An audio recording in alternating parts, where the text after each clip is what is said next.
Cek cek. Operator, volume mic saya boleh ditambah lagi. Volume mic saya ditambah. Cek cek cek. Operator sound system.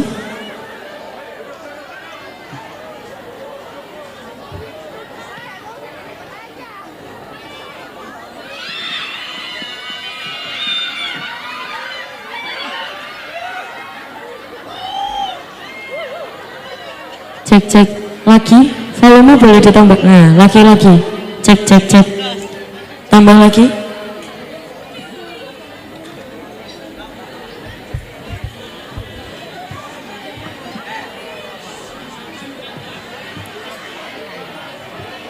Sudah?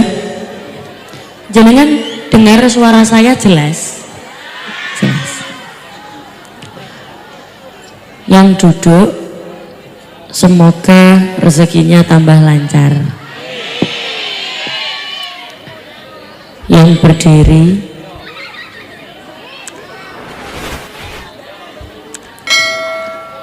nak bosone bahasanya berdiri di sini apa? Ngadeg. Apa? Kalau bahasa sini apa? Ngatung. Ngatung.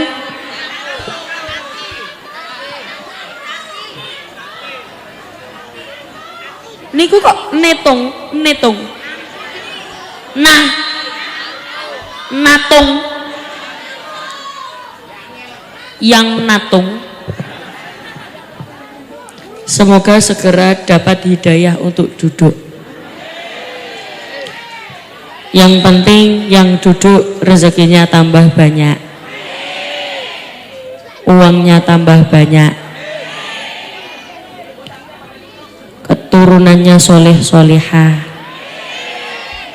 nambah rezekinya, nambah uangnya, nambah suaminya.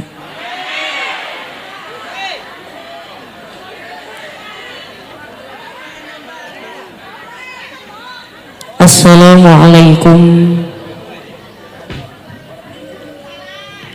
warahmatullahi wabarakatuh.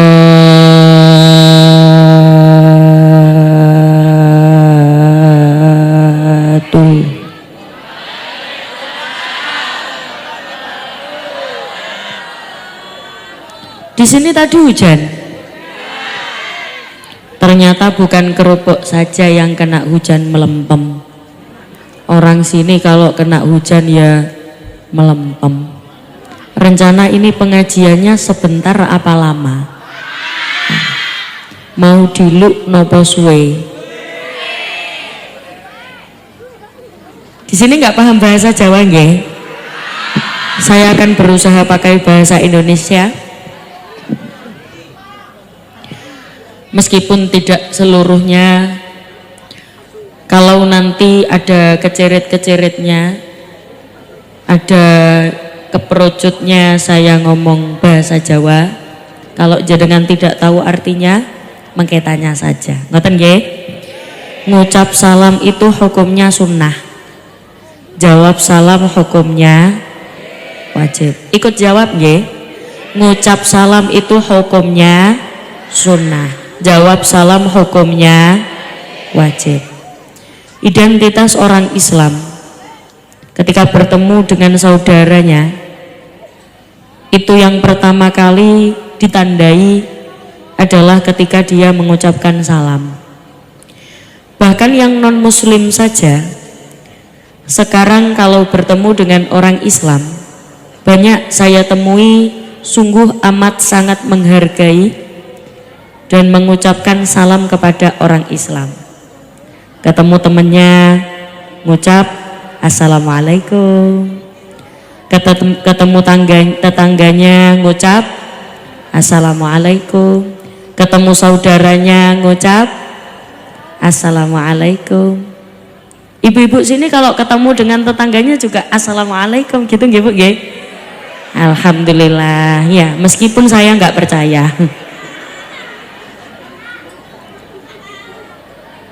Ucapan salam itu adalah sebuah doa. Ada beberapa salam yang tidak boleh untuk dijawab.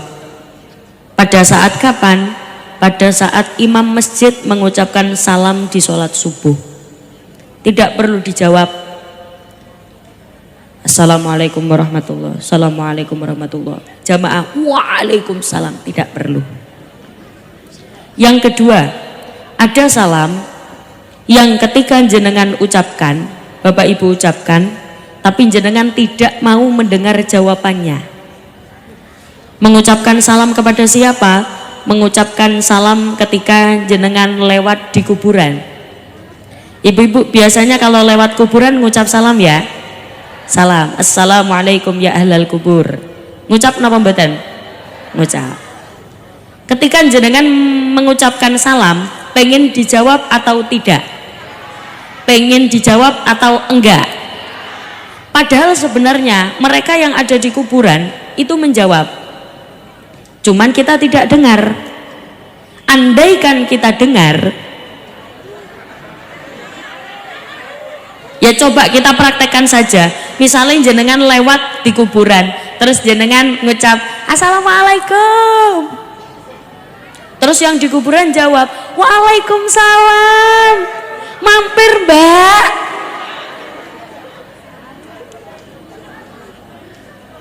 Itu salam yang jenengan tidak mau dijawab. Tapi untuk ucapan salam saya ke jenengan, itu adalah sebuah doa yang jenengan juga wajib menjawab. Mari kita maknai satu-satu nggih. Assalamu. Monggo, assalamu. Ya Allah. Sing elu muni, sing ikut bunyi mulutnya, tak doakan uangnya tambah banyak. Sing tidak ikut bunyi, tak doakan sandalnya hilang. Karena begini ibu-ibu sekalian, kalau pengen pengajiannya lama, saya harus dapat feedback dari jamaah. Kalau saya ngajak ngomong, misal ibu ikuti saya, assalamu, jenenganmu, jadi seolah-olah tidak ada feedbacknya. Coba jenengan ikuti setelah saya nggih. Assalamu. Yang ikut bunyi tak doakan hutangnya lunas. Assalamu. Banyak hutang rupanya. Bareng, assalamu. Kalau di Jawa Timur memaknainya utawi keselamatan. Alaikum. Iku tetep ing atase sira kabeh. Kalau arti bahasa Indonesianya, semoga keselamatan tercurahkan kepadamu. Saya mendoakan ibu-ibu selamat, jenengan mendoakan saya selamat. Nyaut yuk, jawab. Saya mendoakan jenengan selamat, jenengan mendoakan saya selamat. Kalau di sini selamat apa bahasanya? Bukan selamat, selamat. Apa kalau bahasa Sunda sini nopo selamat apa? Selamat. Ya. Selamat. Ya, ya. Tidak usah dijawab di mic ya, kulo kaget iki. Karena rasio volume suaranya berbeda. Cukup kulo kepengen dari jamaah saja. Biarkan kalau misalkan jamaah nggak ada yang jawab, bene sampai jawab. Biarkan sampai jawab. Sing mingkem-mingkem yang tidak mau jawab, yang mulut apa ya, kalau bahasanya mulut itu apa, yang bahasa halus di Jawa itu apa, yang congornya tidak mau, yang lisannya tidak mau jawab, berarti tidak ikut dapat pahala. Coba assalamu utawi keselamatan alaikum iku tetep ing atase sira kabeh, semoga keselamatan tercurahkan kepadamu. Warahmatullahi, dan rahmatnya Allah. Rahmat itu kasih sayang, bentuk cinta, bentuk kasih. Jenengan bisa hadir di sini karena kasih sayang Allah. wabarakatuh. Dan barokah. Barokah itu apa? Barokah itu ziyadatul khair, bertambahnya kebagusan, tambahnya keapian. Ada orang tambah kaya, tambah kaya, tambah kaya, tambah dermawan, berarti hartanya harta barokah. Ada orang tambah pinter, tambah pinter, tambah pinter, ilmunya manfaat, berarti ilmunya ilmu barokah. Ikut jawab. Ada orang tambah umur, tambah umur, tambah umur, tambah sergap ibadah, berarti umurnya umur barokah. Ada ibu-ibu tambah lama tambah gemuk, tambah gemuk, tambah gemuk, tambah gemuk, tambah gemuk, tambah gemuk, berarti itu namanya ibu-ibu gembrot. Awas, hati-hati, jangan sembunyi dari kalimat gak apa-apa gemuk, yang penting sehat. Jangan bersembunyi di dalam kalimat itu, karena diakui atau tidak, orang zaman dulu banyak yang sakit karena kurang makan. Zaman sekarang banyak orang sakit karena kebanyakan makan. Nggih napa mboten? Kalau bahasa nggih napa mboten paham nggih? Nah, kalau di sini nggih apa? Kalau Sunda. Hah? Mut. Mun. Mukun. Pakai apa? K. Oh, pakai A apa H? H. Muhun.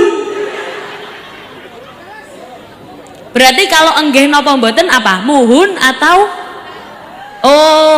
muhun apa ente? Oh gitu. Oh iya. Enggak usah marah-marah. Ketak delok wajahnya sing sebelah kene emosi. Pakai ha. Muhun apa ente? Muhun. Nggih napa mboten? Nggih. Jadi di dalam salam itu ada 3 doa: keselamatan, rahmat, dan barokah. Saya ulangi salam sekali lagi nggih. Semuanya menjawab assalamualaikum warahmatullahi wabarakatuh.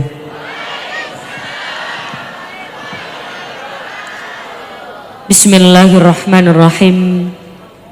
Bismillahi masyaallah. La yasuqul khaira illallah.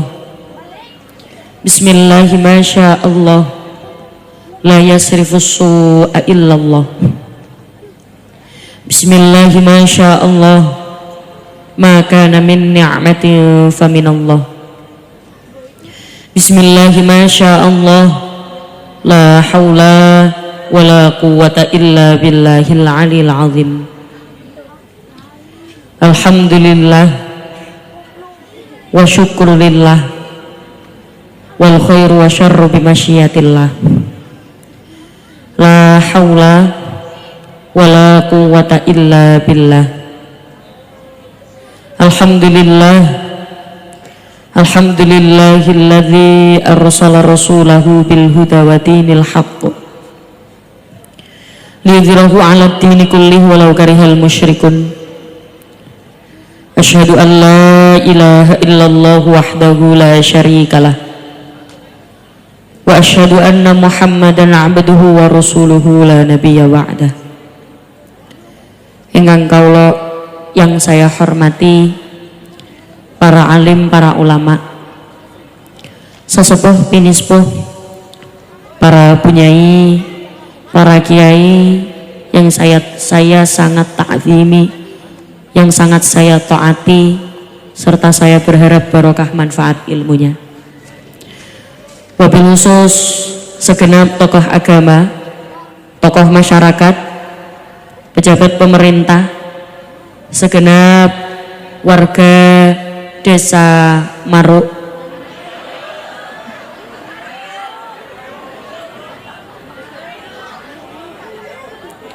keliru sidik, segenap warga Desa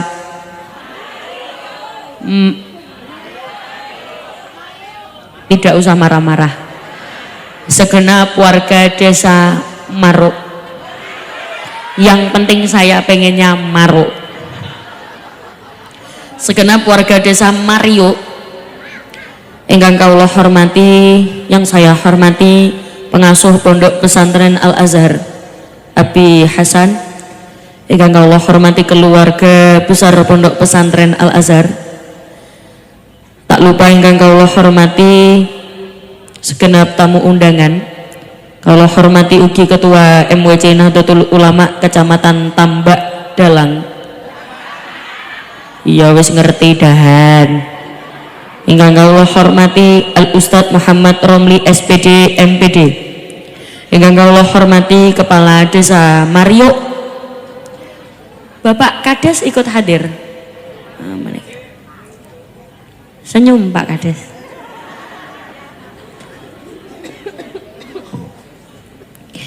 Bapak Dr. Andes Haji Yon Cahyono MM. Ingkang kawula hormati Ketua BPD Desa Mario, Bapak Ison Suniarto SIP.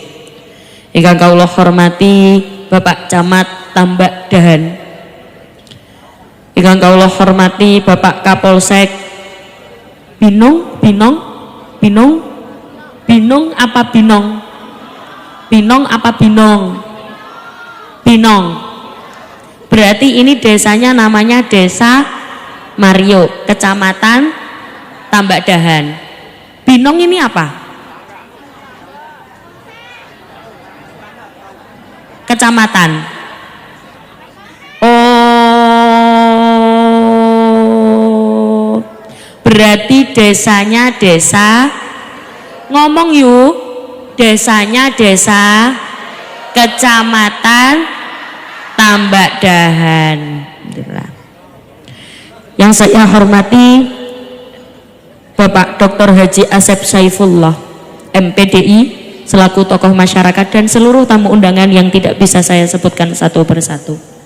Pertama, saya ajak jenengan semua mengucapkan hamdalah dulu bersama-sama. Monggo. Alhamdulillahirabbil. Pada malam hari ini kita bisa bertemu, yang insya Allah semuanya dalam keadaan sehat walafiat.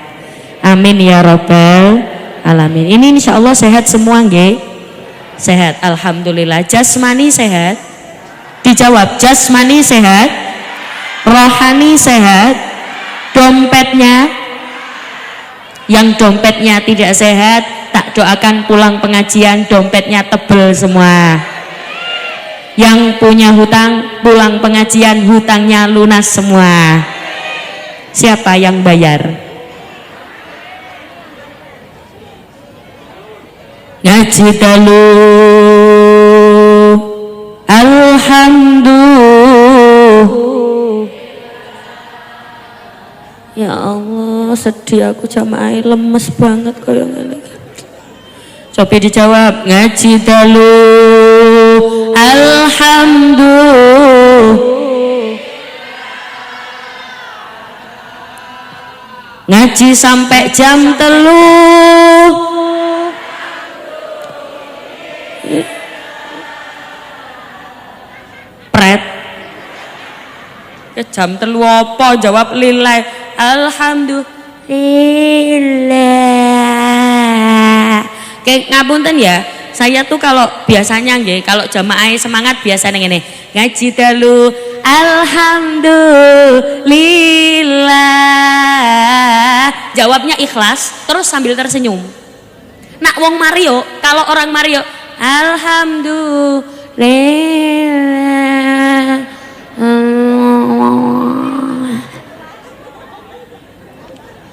Kalau bahasa sini lama apa lama? Lami. Lami, rencana pengajiannya bentar nopo lami. Nek lami yo ra iso lami to yu kaji.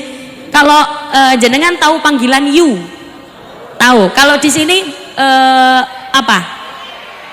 Hah? Oh, teteh. Oh, teh. Teh. Teh anget. Nggih, monggo. ngaji telu alhamdulillah. Nah gini kan enak, meskipun punya hutang nggak kelihatan. Ngaji sampai jam telu alhamdulillah, dapat ilmu alhamdulillah, sirai ngeluh. Apa kalau pusing di sini apa? Oh gliyeng. Iya, ya wes rapopo. Karena perbedaan bahasa antara saya dan jenengan. Kalau misalkan nanti ada bahasa saya yang mungkin tidak sama dengan sini. Kadang kan ada bahasa yang kalau di daerah saya biasa saja, pas saya bawa ke daerah lain kasar. Ada bahasa yang justru kulo tahu kalau di Jawa itu bahasanya halus, dibawa ke Sunda kasar. Kalau bahasa Sunda halus, dibawa ke Jawa kasar. Kadang ada perbedaan bahasa yang kita tidak pahami. Maka saya minta maaf dari awal kalau misalkan ada bahasa-bahasa saya yang terkesan kasar, sesungguhnya saya tidak sengaja. Nanti panitia kalau pengen ngundang penceramah yang bahasanya halus, mangga ngundang dari bangsa halus. Ada pocong, kuntilanak. Jadi kalau jenengan pernah melihat saya, niki sudah kenal sama saya apa belum? Kalau sudah saya nggak perkenalan, kalau belum saya perkenalan. Loh, cari sudah. Sudah apa belum? Belum. Perkenalkan dalam asma Mbak Umi. Nggih, jangan salah paham melihat saya yang namanya Umi Laila. Oh, namanya Laila, pegang mic karena ceramah makanya dipanggil Umi Laila. Kalau di Jawa Barat mungkin Umi itu kayak bunyai gitu nggih. Nah, kalau di Jawa Timur Umi itu ya Umi, bukan, maksudnya bukan di Jawa Timur, maksudnya nama saya itu memang asli Umi. Jadi teman-teman banyak yang manggil Mbak Umi, Dek Umi, Kak Umi. Kalau jenengan Teh Umi atau Jeng Umi. Boleh, Jeng Umi boleh. Yang penting jangan Mbak Umi. Boleh. Bisa. Jadi Umi itu nama asli saya. Jenengan jangan salah paham. Sampai detik ini banyak yang salah paham. Manggil kulo Umi. Kalau di Surabaya itu kalau Umi itu kayak Umi gitu loh. Ada K-nya. Ono kayak Umi. Jadi koyo Umi. Boten. Nama saya Mbak. Kalau di sini Mbak apa panggilannya? Teteh. Berarti jenengan bisa panggil saya Teh.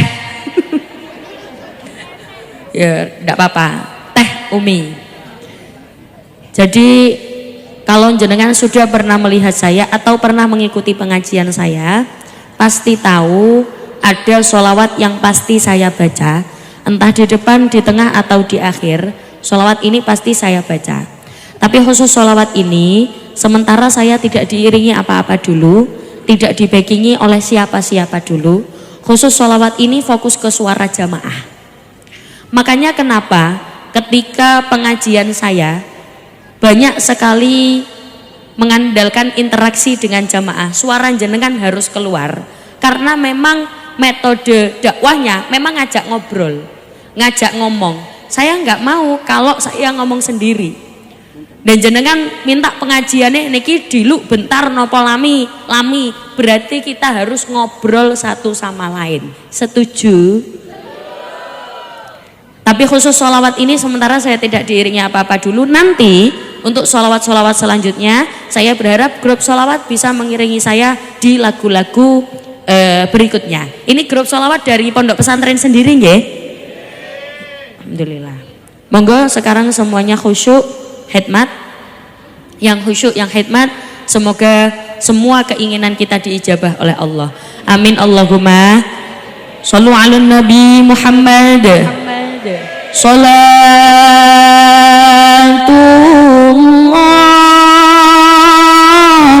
salamullah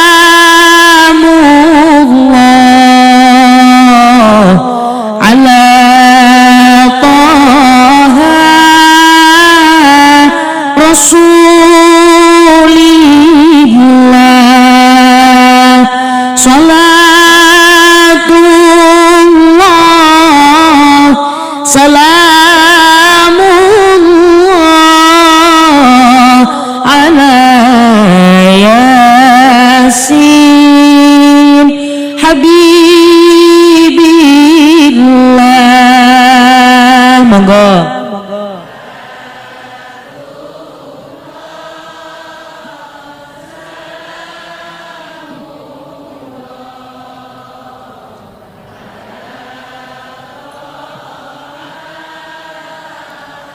Rasul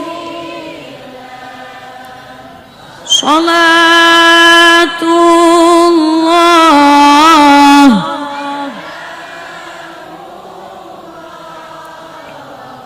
ala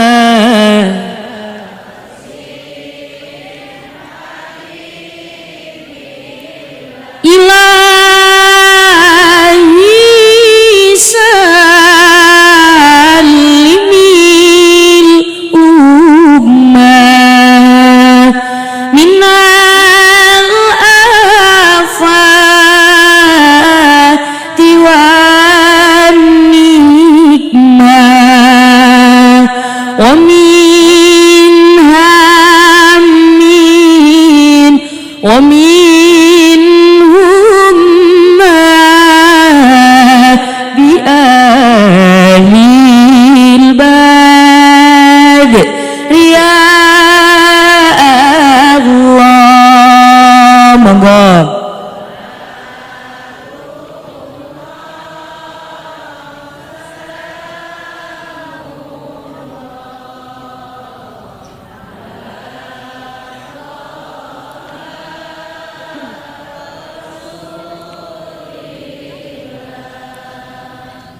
Salatullah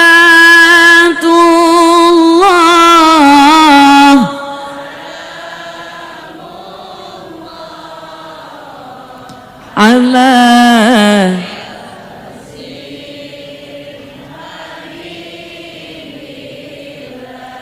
semoga barokah sholawat, yang sakit-sakit diberikan sehat, yang sehat tambah sehat, yang kaya tambah kaya, yang miskin tambah kaya. Tapi tak lihat di sini semuanya wajah-wajah orang kaya, wajah-wajah calon haji, calon hajah, wajah calon jenazah.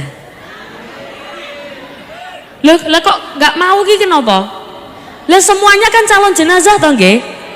Tidak ada yang bisa lepas dari takdir mati. Semua yang hadir di sini mati. Aish ma syi'ta fa innaka mayyitun. Kalau di Jawa uripo sakarepmu, hiduplah sesukamu, tapi ingat kamu bakal mati. Sebelah kanan mati, yang tengah mati, sebelah kiri mati, yang di atas panggung mati. Saya keri-keri terakhir saya. Tapi ngapunten, apalagi yang nyender-nyender itu malah cepat matinya. Yang nyender di kursi itu cepat matinya. Cuman biasanya ya, biasanya yang meninggal duluan itu biasanya yang gemuk-gemuk. Biasane. Nak boso gemuk mriki napa? Napa? Gendut. Nah, tapi yang kurus-kurus jangan alhamdulillah. Yeah. Sing kurus juga mati, malah gampang diputul. Lemu kuru, gendut kurus, semuanya mati. Yang membedakan hanya waktunya saja. Saya sering menggambarkan umur itu seperti dompet. Hah? Wong gendut apa sih wong gendut? Gendut kurus semuanya mati. Tidak ada yang bisa lepas dari takdir mati. Yang membedakan hanya waktunya saja. Ada orang sudah tua tapi belum mati. Ada anak masih muda 16 tahun, 17 tahun mati. Kayak saya sama jenengan, tidak bisa dipungkiri, kita tidak tahu siapa yang akan mati duluan. Bisa jadi jenengan duluan terus saya terakhir, atau saya terakhir jenengan duluan. Karena kita tidak ada yang tahu kapan kita mati, makanya kita hidup untuk cari kebaikan, golek-golek keapian untuk sangu mati. Wa ma khalaqtu khalaqatul jinna wal insa illa liya'budun. Ya Allah, kekari jawab Allah, ya Allah. Tanda orang yang beriman ketika mendengarkan ayat suci Al-Quran dilantunkan, hatinya bergetar, dibimbing dengan lisan kita dengan mengucapkan Allah. Saya ulangi sekali lagi, mau jawab? Yang jawab tak doakan rezekinya tambah banyak.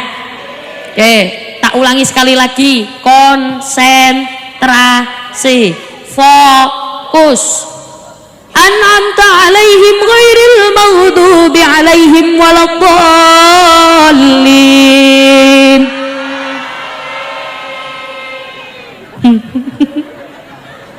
Oke, sebelah sini amin, sebelah sana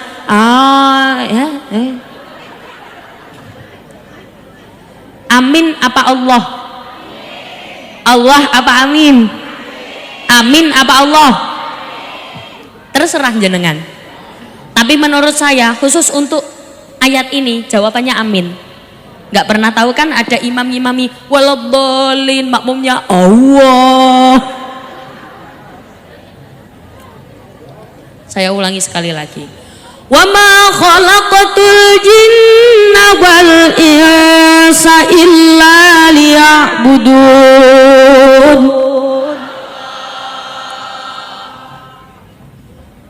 Kita hanya diutus untuk beribadah full. Nak kepengen disayang kali Gusti Allah, kepengen dituruti kabeh, carane kudu sergep ibadah. Tapi banyak orang salah mengartikan. Oh, ibadah itu sholat. Oh, ibadah itu baca Quran. Wiritan itu ibadah. Kalau di sini bahasanya juga wiritan ya? Bukan. Apa? Oh, sami wiritan nggih. Weretan. Wiridan ya padha ae. Jadi, oh ibadah itu yang begitu. Banyak orang salah mengartikan. Kenapa saya bilang banyak orang salah mengartikan? Coba sekarang begini, saya beri contoh. Ibu-ibu, jenengan harus sergap beribadah. Bangun itu harus sebelum subuh, jenengan sholat tahajud. Setelah sholat tahajud, jangan pergi dari sajadah, jenengan baca Al-Quran sampai subuh. Setelah itu sholat subuh, setelah sholat subuh jangan pergi dari sajadah, jenengan lanjut wiridan sampai waktu sholat duha. Nanti masuk sholat duha, setelah sholat duha jangan pergi dari sajadah, jenengan berzikir sampai duhur. Nanti masuk sholat duhur,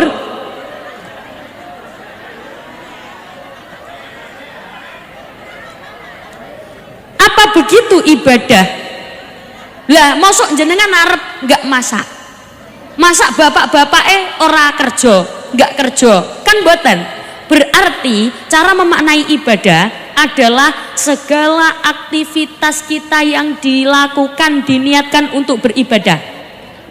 Kalau saya biasanya sebagaimana yang sering kita dengar, ibadah itu ada dua, ibadah mahdho dan ibadah ghairu mahdho.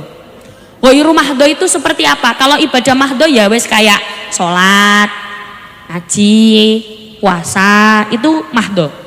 Kalau ibadah ghairu mahdho itu segala aktivitas yang diniatkan untuk beribadah. Contoh, bapak bekerja. Kalau di sini panggilnya ayah atau bapak? Bapak.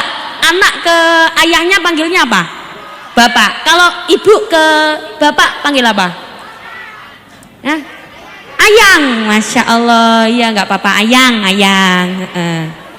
ya nggak apa-apa, bebek, ya nggak apa-apa, bebek, ya nggak apa-apa. Loh, istri itu kalau panggil ke suami harus pakai embel-embel, tidak boleh langsung namanya, harus pakai panggilan kesayangan, papa, papi,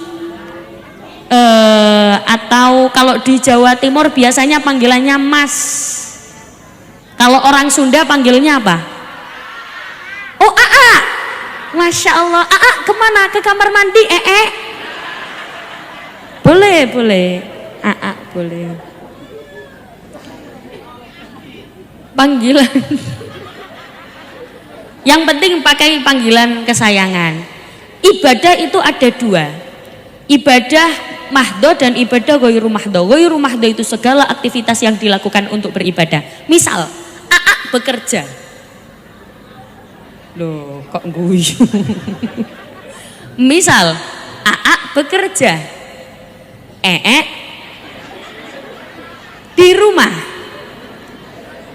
Masa bapak-bapak berangkat, saya niatkan untuk beribadah. Saya bekerja untuk menafkahi anak dan istri saya niatkan semua ini untuk beribadah. Karena jangan salah, banyak orang bekerja tapi tidak niat beribadah.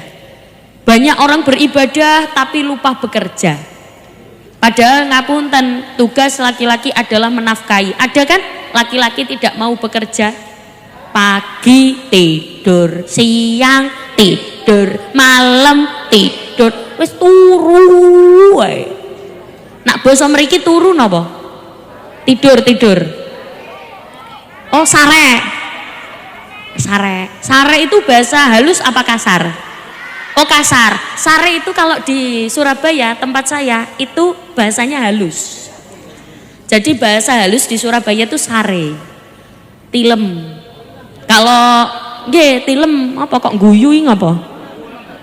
Hah? Oh, kalau di sini ulem. Oh, pakai k.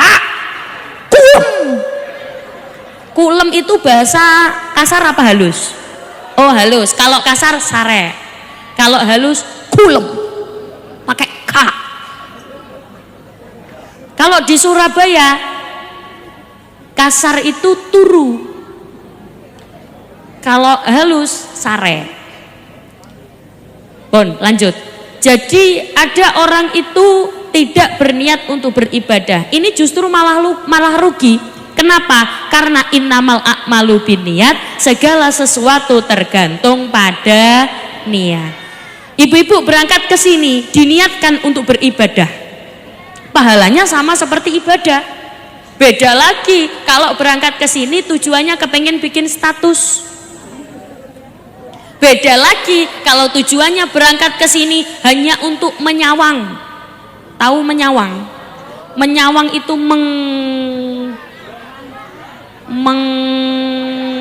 menyawang. Bahasa sini apa menyawang? Ya pokoknya menyawang lah. Berarti niatnya harus dirubah. Kenapa? Karena orang yang berniat berangkat untuk ngaji, berniat untuk ngaos, pahalanya double-double. Julu suka saatan fitolabil ilmi khairum min alfi raqatin. Duduknya orang sebentar yang untuk mencari ilmu, pahalanya sama seperti sholat 1000 rakaat. Bapak ibu pernah sholat 1000 rakaat?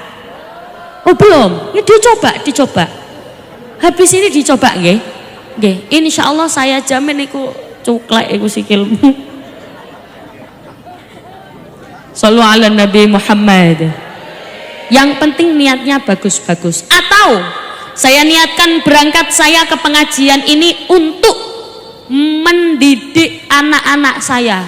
Apa hubungannya berangkat dengan mendidik? Bu,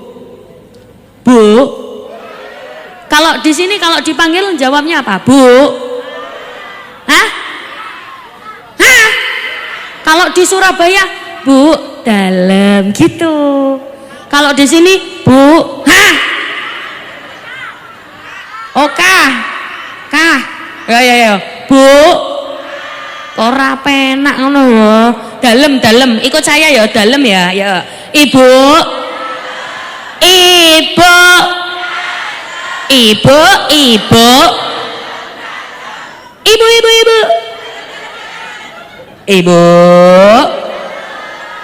Kok bisa jenengan berangkat ke sini diniatkan untuk mendidik? Karena bagaimanapun juga anak akan melihat orang tuanya. Ibu dan bapakku dulu suka sekali datang ke majelis ilmu. Ibu bapakku dulu suka sekali datang ke majelis yang dikatakan Rasulullah taman surga. Ma baina baiti wa mimbari raudhah min riyadil jannah. Di antara mimbarku sampai rumahku di sana ada taman surga. Kenapa? Karena di dalamnya ada orang yang membicarakan tentang kebaikan.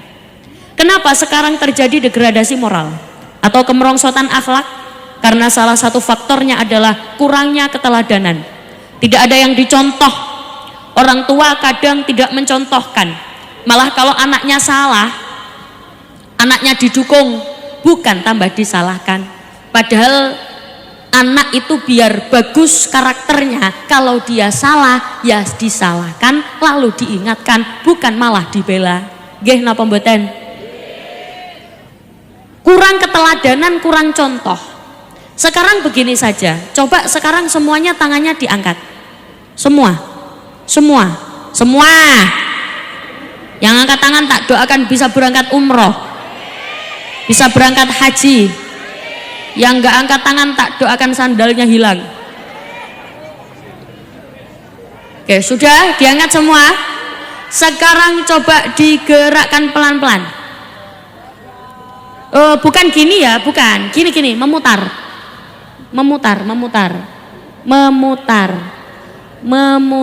Lebih cepat. Sekarang taruh di janggutnya masing-masing. Taruh di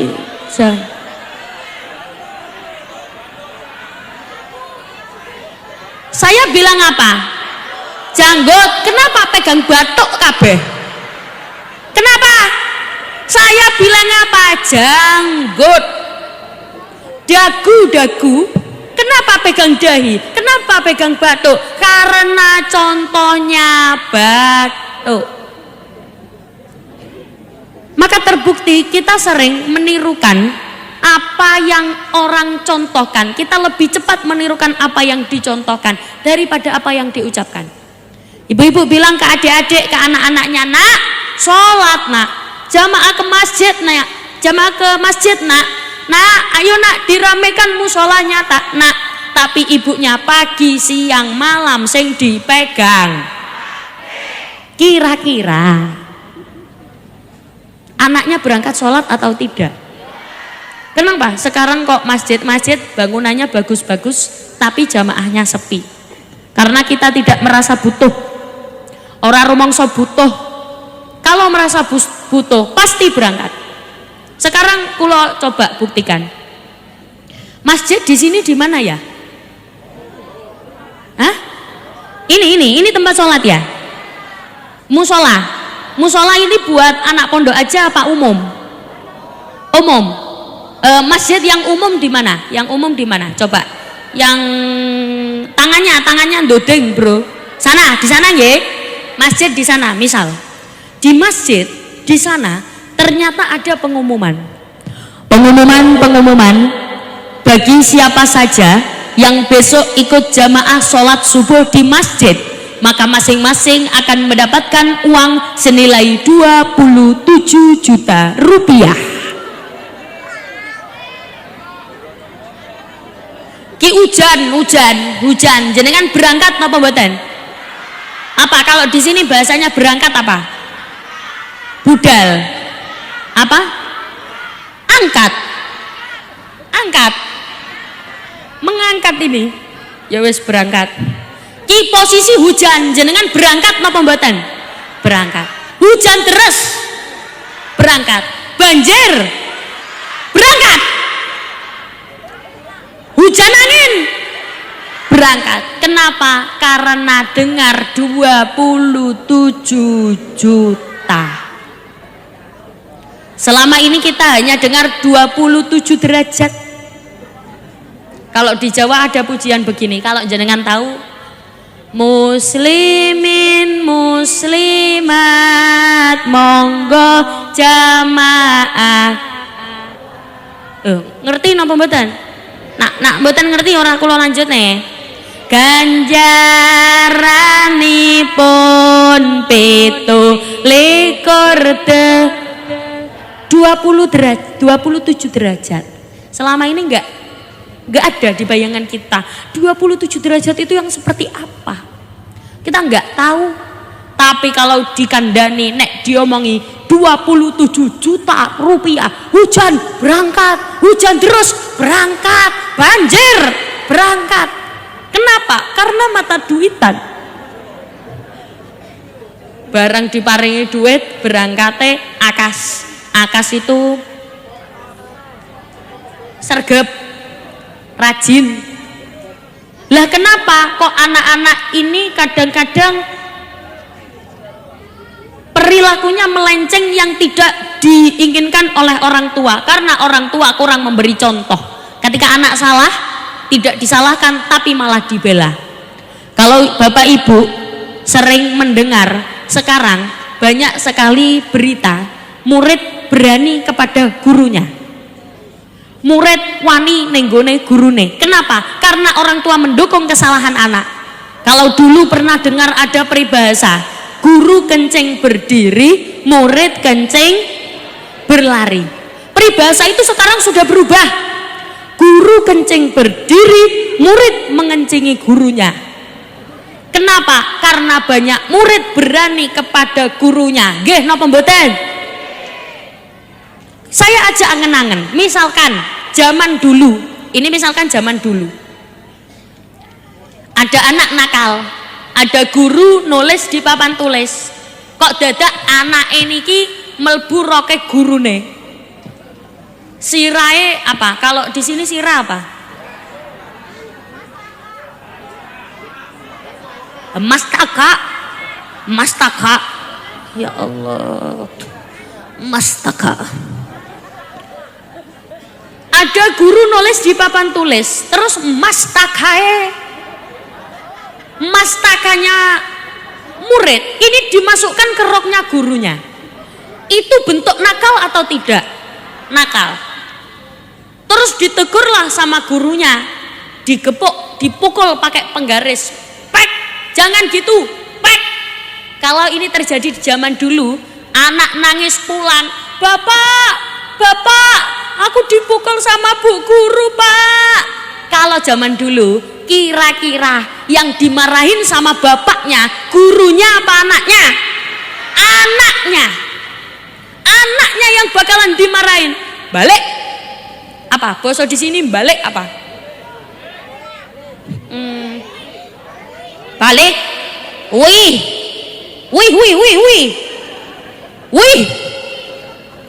Balik sana ke sekolah. Kembali kamu sana ke sekolah. Kamu yang nakal. Orang tuanya, bapaknya ngomong ke guru, Bu guru, maaf ya Bu guru, anak saya nakal, tolong nanti diingatkan. Tapi saya minta tolong ya Bu guru, jangan nemen-nemen itu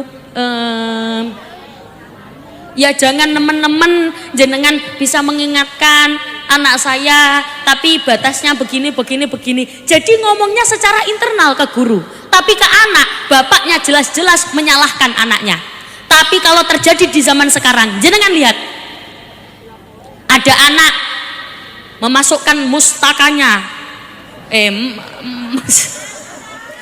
kalau di Jawa itu bahasa halus itu mustoko, kalau di sini mastakake bedo maneh. Mastakane dilebokno. Lah iku ana sing iso basa Jawa ki.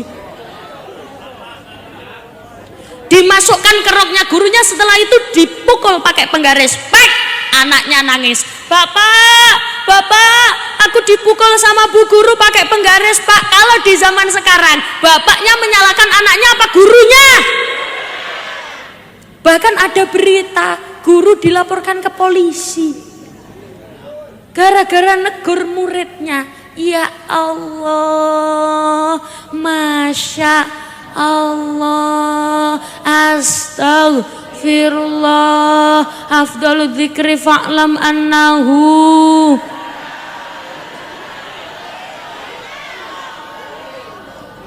Jenengan kira kula mayit ditahlili? Itulah kenapa sekarang anak-anak itu banyak yang berani, karena orang tua pun juga mendukung kesalahan anak.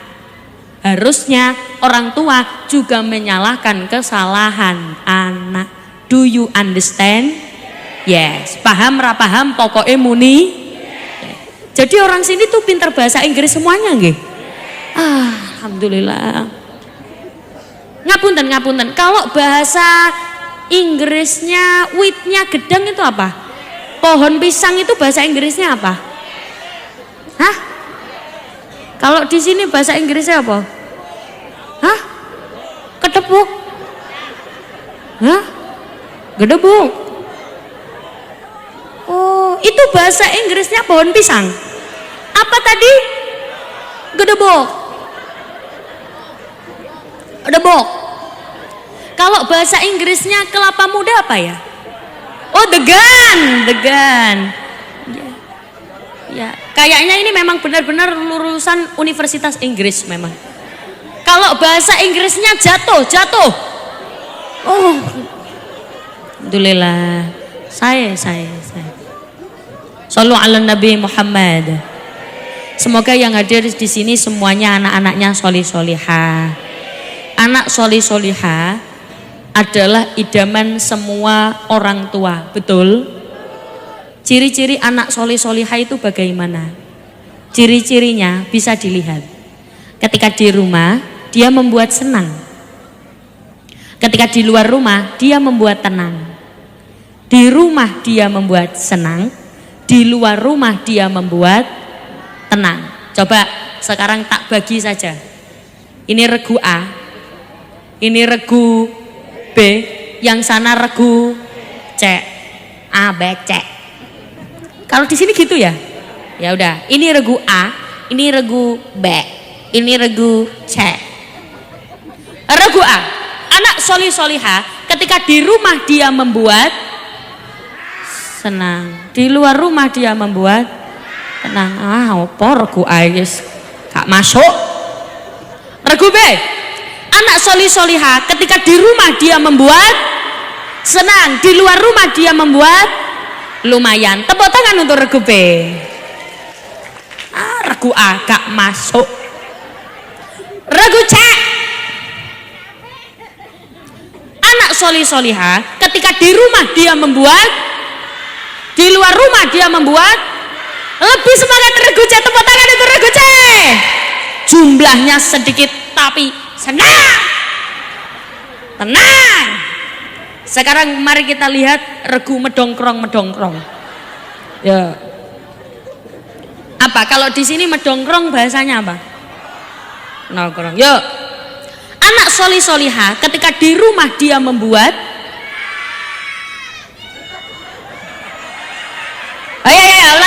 ulangi. Anak solih-solihah ketika di rumah dia membuat, di luar rumah dia membuat. Ini kayak orang tawuran. Iya, karena anak santri itu saking semangatnya sampai kayak orang tawuran. Meskipun dari sini wajahnya nggak kelihatan, tapi itu cewek apa cowok santri ini? Oh, cewek. Hah? Oh, santrinya cowok-cowok. Cewek cowok. Iya, cewek. Di sini santrinya cowok apa cewek? Oh, cewek cowok. Yang di sini tempatnya laki-laki. Kalau perempuan di mana? Oh, di depan. Ketika di rumah dia membuat senang, ketika di luar rumah dia membuat tenang. Kok bisa anak di rumah dia membuat senang? Tidak mau melihat orang tuanya kesusahan. Ada ibunya lagi masak, Bu, nggak usah masak, kulo mawon. Tahu bahasa kulo mawon? Apa? Kalau di sini kulo mawon apa? Hah? Bahasa Sundanya. Apa? Abdi wae. Nah, ayo jenengan yang bagian jawab abdi wae ya. Yuk. Bu, nggak usah masak, abdi wae. Ada ibunya lagi nyapu, Bu, jangan nyapu, abdi wae. Ada ibunya lagi ngepel, Bu, jangan ngepel, abdi wae. Di sini ada anak yang kayak gitu? Ada. Itu biasanya ciri-cirinya kerudungnya warna hitam. Biasanya.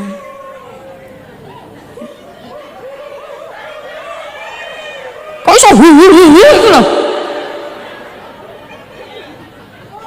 Iya, biasanya yang nurut-nurut itu biasanya kerudungnya warna hitam, bajunya warna hitam. Biasanya.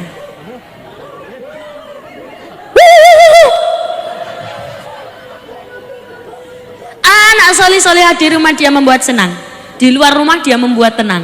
Bu, saya pamit, mau kemana nak? Mau ngaji. Keluar rumah, tiba-tiba dengar suaranya anaknya di masjid. Hayya 'alas shalah. Orang tua senang atau tidak? Senang.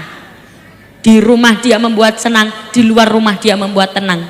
Anak tidak soleh-solehah, di rumah dia membuat susah, di luar rumah dia membuat gelisah. Kok bisa? Ibunya lagi ribet masak, nak tolong beliin minyak goreng nak. Apa boso di sini apa? Engkeh apa? Engkin itu halus ya. Yang kasar apa? Engkeh, pakai engkeh. Nak, tolong ibu dibelikan minyak goreng. Engkeh. Tolong beliin gula. Engkeh. Tolong beliin garam. Engkeh. Di sini ada anak kayak gitu. Ada apa banyak? Banyak. Anaknya datang di sini. Kerudungnya warna mana ada? Kok bisa warna hitam itu loh? Warna hitam itu orangnya nurut-nurut. Kata baleni mana? Saya ulangi lagi. Ada ibu lagi masak. Nak, tolong beliin minyak goreng. Engkeh. Tolong beliin gula. Engkeh. Tolong beliin garam. Engkeh. Di sini ada anak kayak gitu. Anaknya hadir di sini. Kerodongnya warna. Maaf ya. Yang pakai kerodong hitam di sini bukan cuma aku saja. Di situ banyak sekali kerodong hitam, iku hitam, kerodong hitam yang jenengan maksud orangnya di bawah panggung apa di atas? Orangnya di atas. Tetap bukan cuma aku saja, ada dua nih. Kilo, bukan cuma aku. Orangnya yang duduk apa berdiri?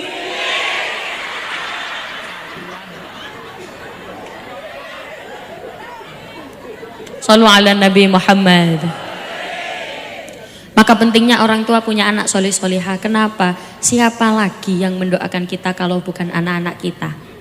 Anak-anak kita yang sekarang berada di hadapan kita, yang sekarang jenengan lihat mereka masih berada di dalam jangkauan mata kita, dia bisa jadi musuh kita.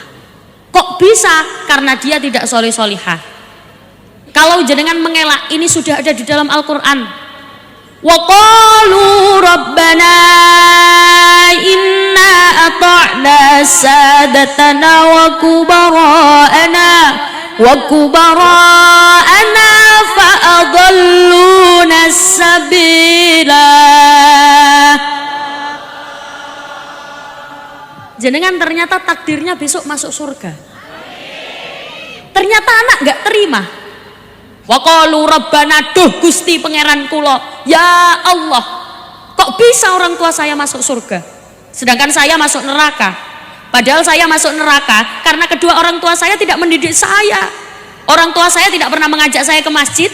Orang tua saya tidak pernah mengajak saya ke musola. Bahkan saya anaknya orang muslim, disekolahkan di sekolah yang non muslim. Fa'adalluna sabila, sungguh menyesatkan kedua orang tua saya. Rabbana atihim di'faini minal adab, berikan siksa yang lebih pedih kepada mereka, 2 kali lipat lebih pedih daripada siksa yang kau berikan kepada saya.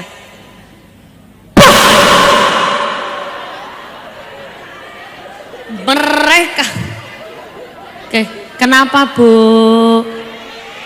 Lah kulo saya serius-serius jenengan wajahnya gini. Lah gimana ki sampun apa lanjut? Ini sudah apa lanjut? Sudah ngantuk apa belum? Mari kita sepakati bersama. Rencana pengajian sampai jam berapa?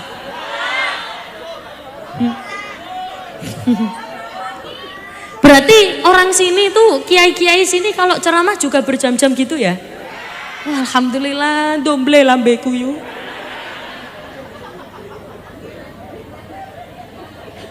Shallu ala Nabi Muhammad. Bahkan saya anaknya orang Islam disekolahkan yang non muslim.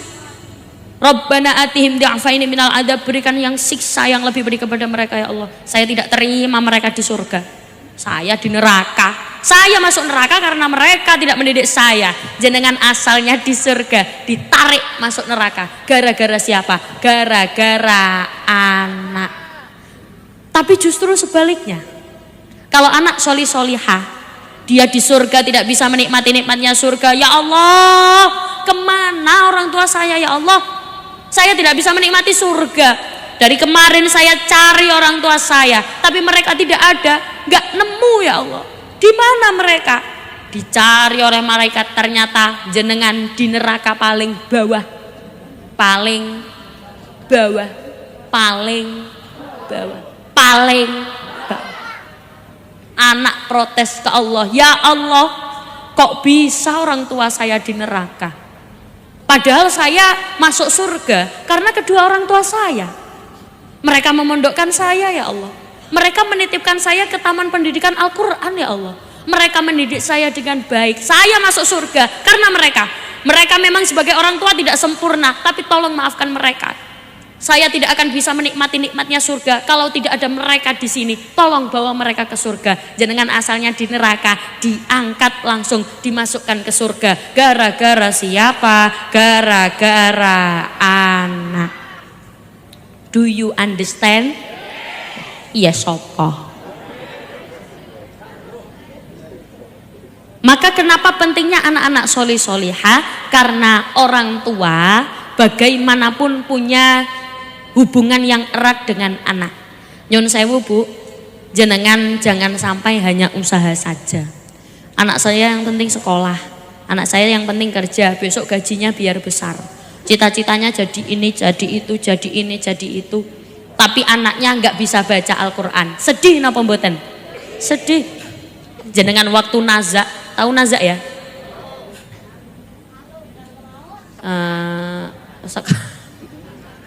Jenengan waktu mau meninggal, nazak, nafas sudah di ujung.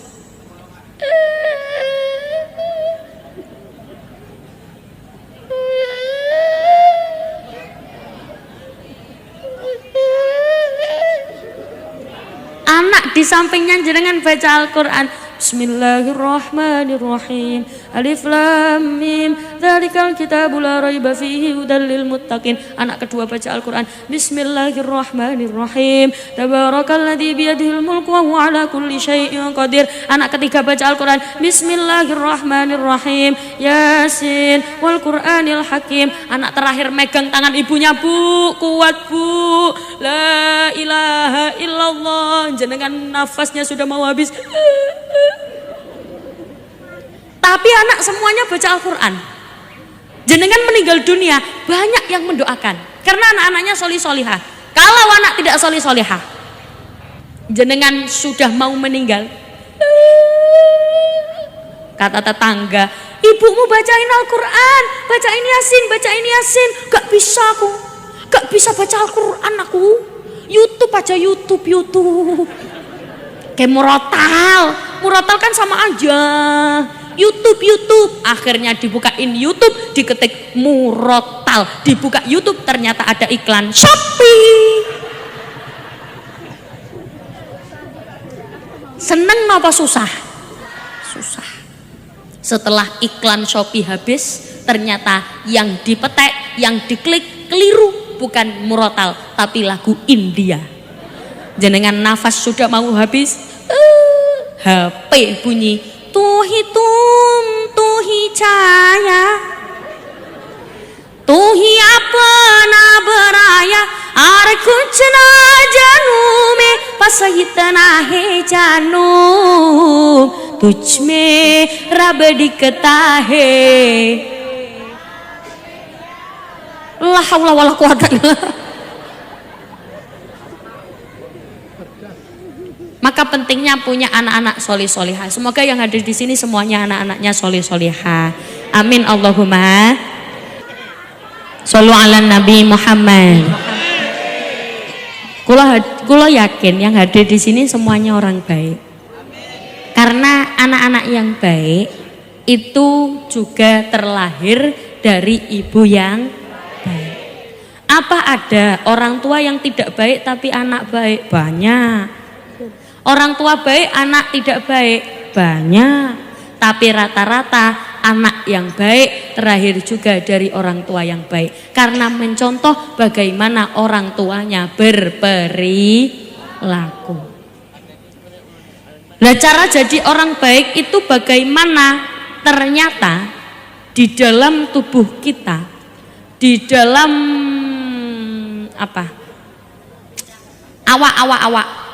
tubuh badan. Kalau di sini apa bosonya? Karena di dalam awak tuh. Di dalam awak tuh kita semua. Inna fil jasadi mudghah. Idza soluhat jasadu kullu.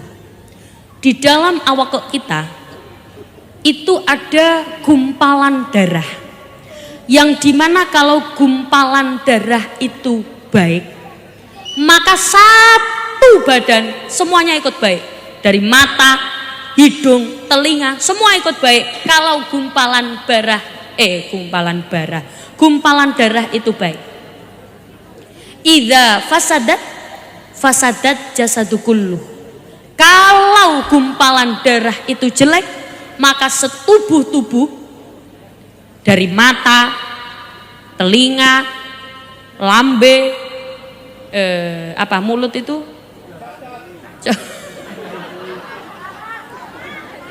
lisan, kok iso muni cocot iku lho.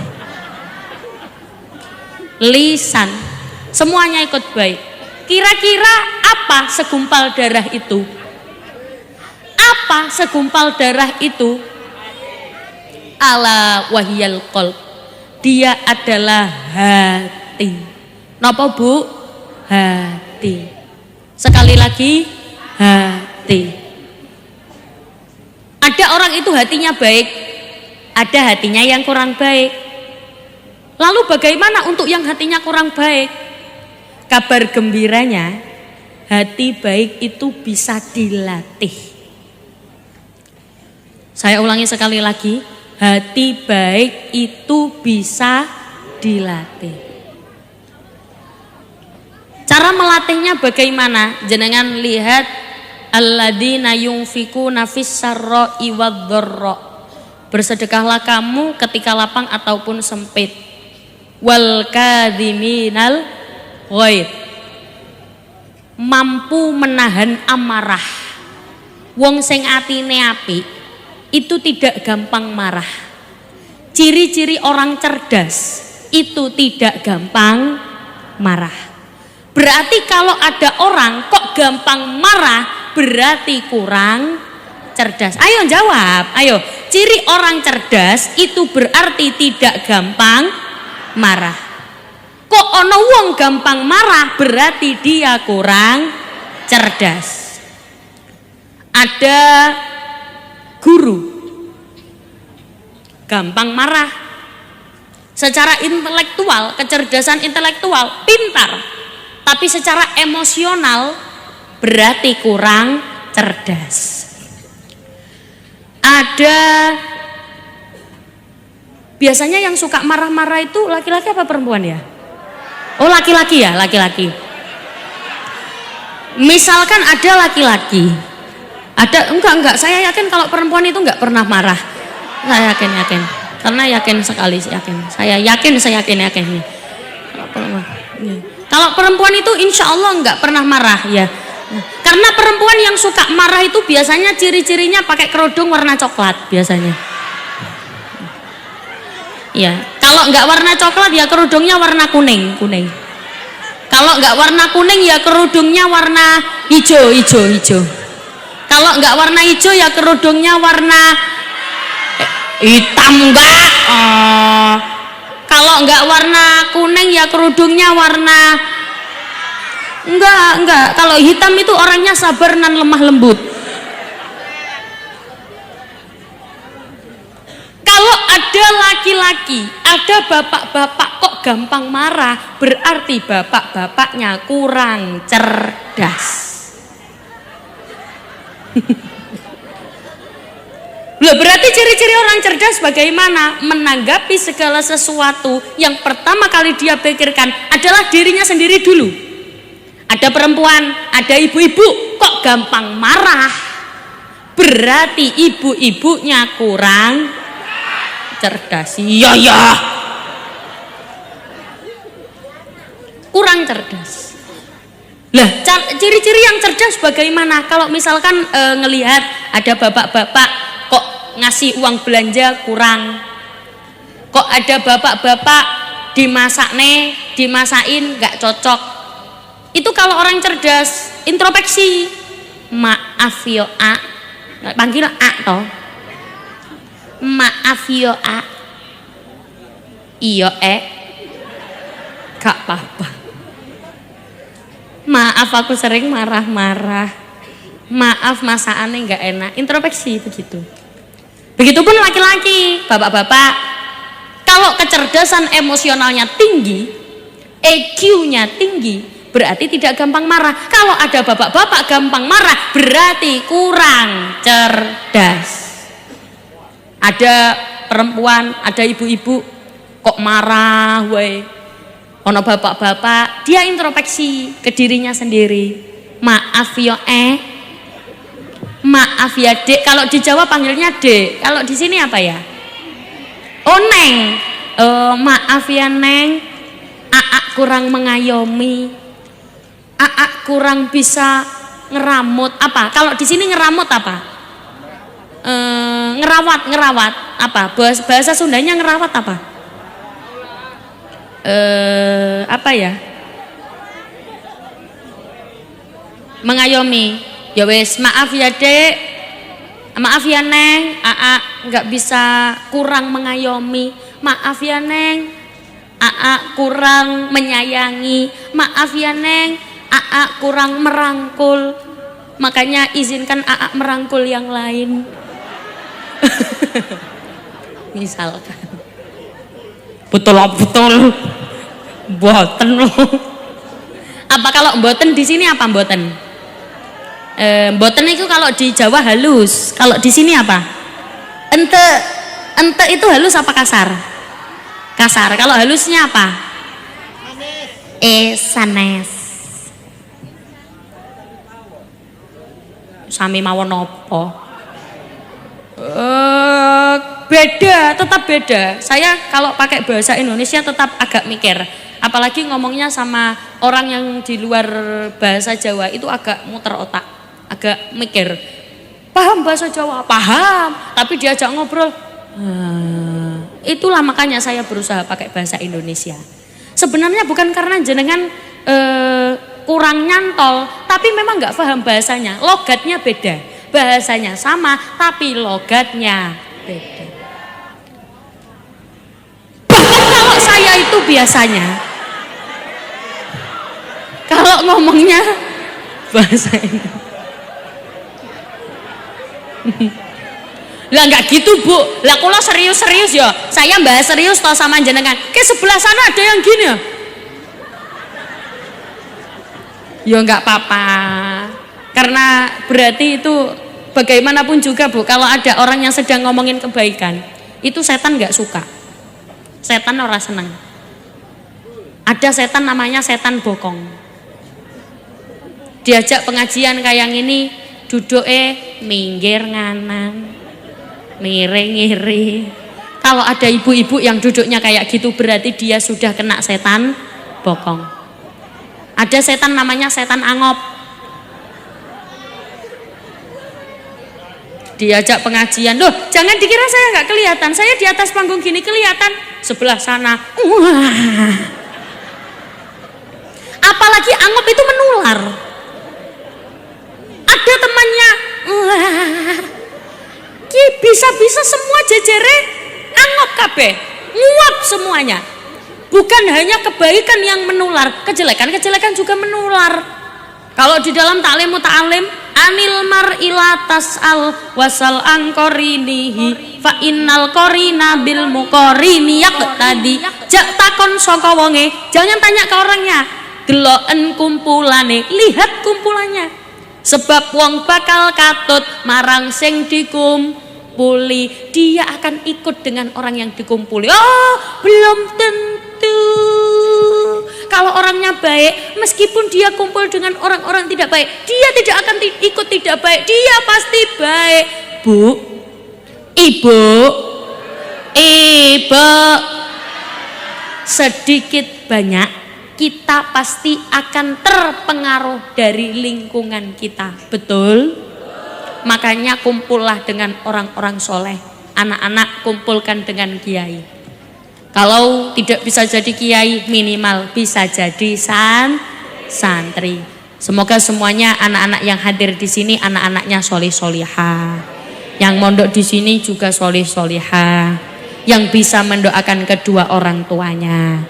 Amin Allahumma amin. Lagi caranya bagaimana? Doa dan usaha. Setelah doa dan usaha, hasilnya urusan Allah. Awas Bu, jangan pernah kehilangan keyakinan pada doa. Banyak orang sekarang kehilangan keyakinan pada doa. Minta doa kepada orang, minta doa kepada orang alim, akhirnya untuk didoakan. Boleh, boleh. Tapi orang tuanya tidak berdoa. Betul atau salah? Salah. Jangan minta doa ke orang alim, tapi orang tuanya juga harus berdoa. Bahkan doa yang justru mandi, tahu mandi? Mandi itu mujarab. Yang doanya justru manjur, yang mujarab itu justru orang tuanya sendiri. Wabil khusus ibu. Ayo, di antara bapak dan ibu, doa yang paling manjur doa siapa? Kok bisa jawab ibu? Kenapa? Ibu, kaulah wanita yang derajatmu 3 tingkat dibanding. Ibu berapa? 3. Bapak? Ibu? Bapak? Bapaknya? Ibunya? Derajatnya? Derajatnya. Tapi mohon maaf ya Bu, nggih. Kok saya lihat jamaah bapak-bapak ini kok kayak kurus-kurus ya Bu?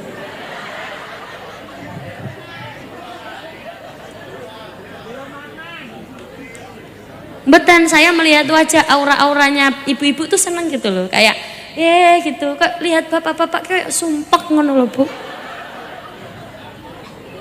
Jenengan lihat toh, kopiahnya sampai lodok ngono. Ya apa iso lemu, gemuk dikit dibentak mencret maneh. Yang ketika ditanyakan siapa yang harusnya dihormati pertama kali, ummuka, ibumu, baru ya Allah, kok iso ngomong bapakmu loh. Ibumu, baru bapakmu. Bapakmu boleh bilang bapakmu, tapi nggak usah ditekan, kan beda. Bapakmu dengan bapakmu kan beda. Ibumu dulu. Kenapa? Kau mengandung, melahirkan, mengandung lagi. Oh ya. Kau mengandung, melahirkan,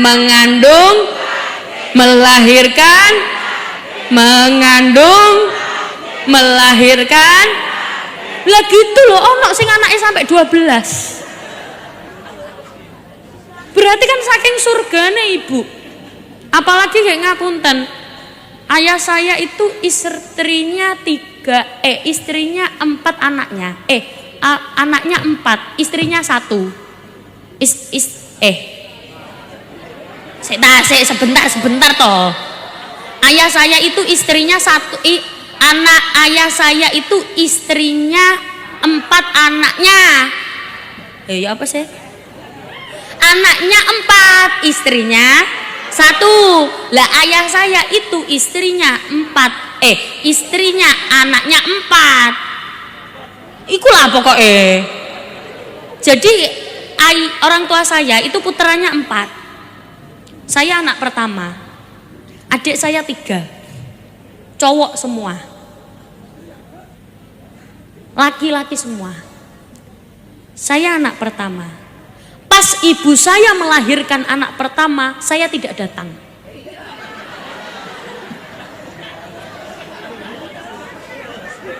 Pas ibu, jongguyu. Pas ibu saya melahirkan anak kedua, saya tidak datang. Pas ibu saya melahirkan anak ketiga, saya tidak datang. Pas ibu saya melahirkan anak keempat, saya datang. Melihat langsung bagaimana seorang ibu melahirkan, ya Allah, disuruh jerit sama dokter.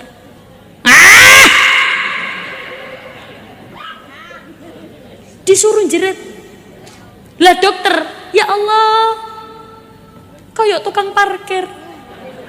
Terus.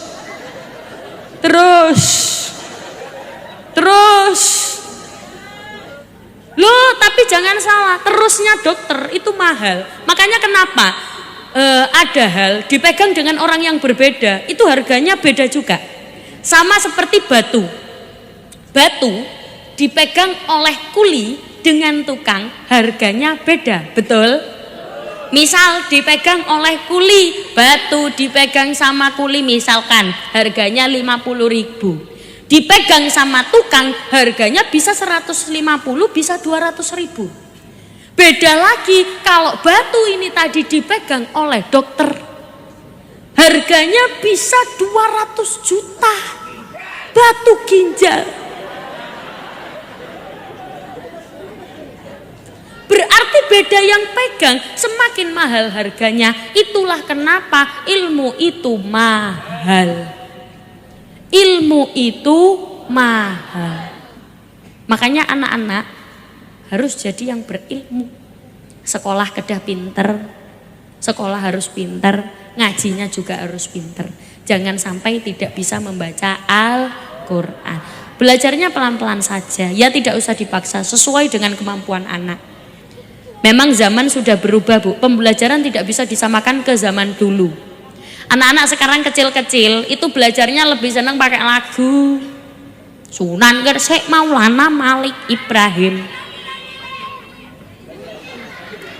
Dulu ibu-ibu kan juga belajarnya pakai lagu. Kalau ibu-ibu tahu ada pujian begini.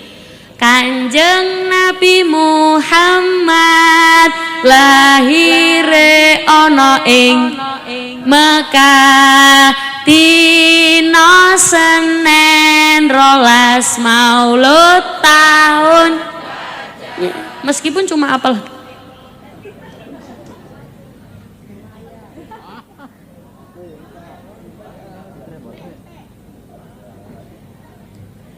Meskipun cuma apal gajahnya saja nggak masalah. Ganjaranipun 17 derajat, pahalanya 27 derajat. Tahu dari mana? Tahu dari lagu. Makanya jangan meremehkan lagu.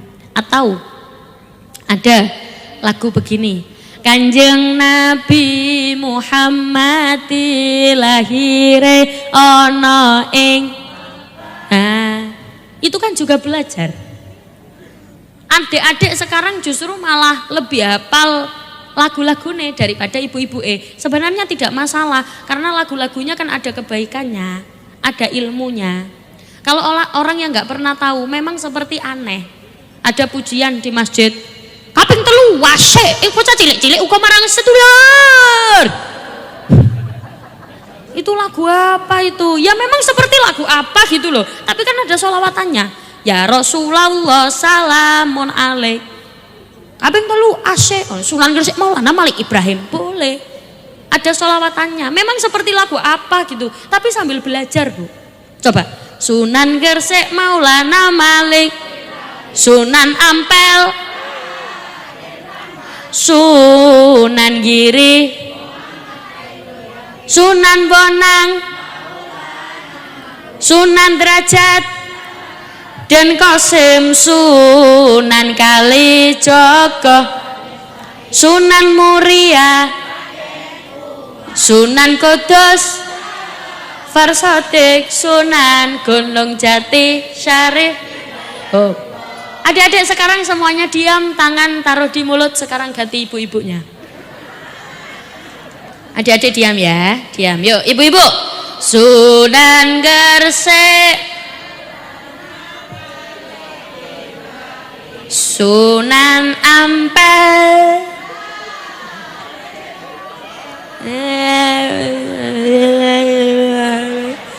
Giri Muhammad Ainul, Sunan Bonang, Maktum, Sunan Raja,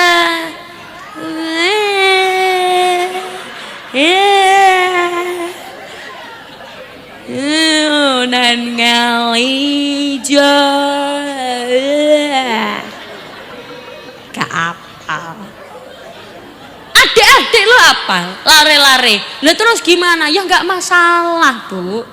Nggak hafal juga nggak dosa, nggak apa-apa. Ya meskipun nggak masalah. Ya yang penting ikut sholawatan nih. Ya Rasulullah salamun. Nah nanti nek kalau sholawatan jenengan ikut ya. Oh saya nggak hafal gimana? Nggak apa-apa, ikut aja. Sunan, nggak masalah. Kalau diajak sama yang hafal, nggak hafal, nggak apa-apa, pahalanya sama, tenang aja. Ikut nggih. Nek kalau nyanyi ikut.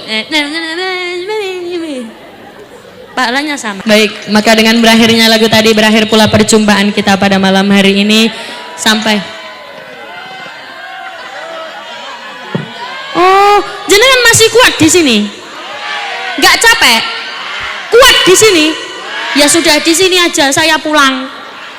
Sampai jumpa kembali pada waktu dan gelombang yang sama. Semoga bisa bertemu kembali di lain waktu, di lain kesempatan dalam acara Apa Ini? Kok iso apa itu? Pengajian mugi-mugi manfaat. Awas jangan sampai meninggalkan tempat terlebih dahulu sebelum ditutup doa. Karena pada hakikatnya yang kita cari adalah doa. Ngaten nggih? Donga bareng-bareng, semoga putra-putri kita semuanya soleh-soleha. Kaula nyuwun agungipun pangapunten, saya mohon maaf atas segala kekurangan, sudah pasti banyak salahnya, sudah pasti banyak luputnya. Kaula tutup, wal afu minkum, wassalamualaikum warahmatullahi wabarakatuh.